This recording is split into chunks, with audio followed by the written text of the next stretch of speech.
والله انا ما عنديش كلام كتير اقوله النهارده. يعني الزمالك الله يكرمه، والله والله العظيم ثلاثه، انا لو في اول السنه دي كده عايز اعمل تشكيله كده ايه اللي يحصل السنه دي عشان اقدر اسف على الزمالك، مش هقدر اعمل كده. اللي يبقى خلاص في شهر كامل خلص، الفريق لعب فيه 6 ماتشات ما طلعش فيهم بحاجه.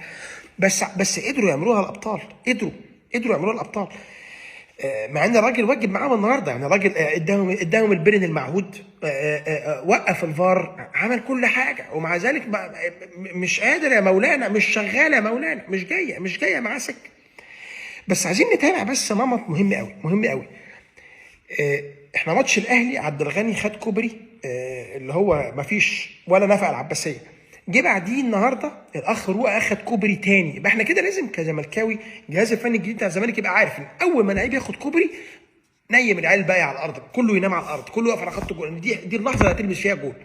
بس هو السؤال الاهم بقى، هل الكباري دي منفذه على بعض؟ يعني انت بعد ما تاخد كوبري عبد الغني تروح واخد كوبري رؤى، هل دول طالعين على بعض؟ طب وبعد ما تاخد رؤى لو قطمت على جوه تاخد عبد الغني كوبري تاني ولا يطلع لك لعيب جديد؟ دي اسئله احنا لازم نعرفها كجماهير. طبعا كان نفسنا نسال البروف البرتغالي بس اترفض.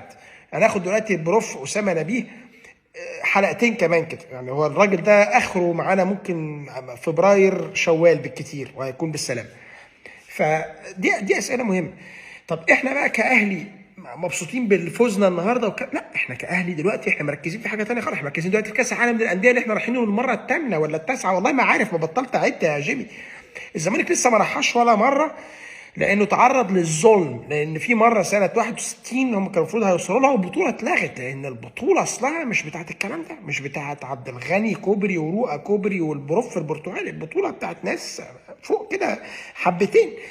البطوله طبعا خسرت عدم مشاركه الاباتشي بس ما معلش، اتصاب. انا والله عايز اعرف هو اتصاب من ايه وعمل ايه عشان يتصاب. يعني الاباتشي ايه المجهود اللي حصل عشان يتصاب؟ ده لا جري سبرنت، ده حتى الكوره جات له ما عرفش حتى يوقفها. السن بقى يا بيه، السن خلاص. بس انت مش هتكمل طول عمرك لحد ما تبقى بعجل في الملعب. مش هنقول مبروك الدوري دلوقتي، عايزين نقول مبروك الدوري ان شاء الله بعد بقى ما يبقى الفرق مثلا 30 بونت بقى السنه دي ان شاء الله ونخلص. صباح الفل.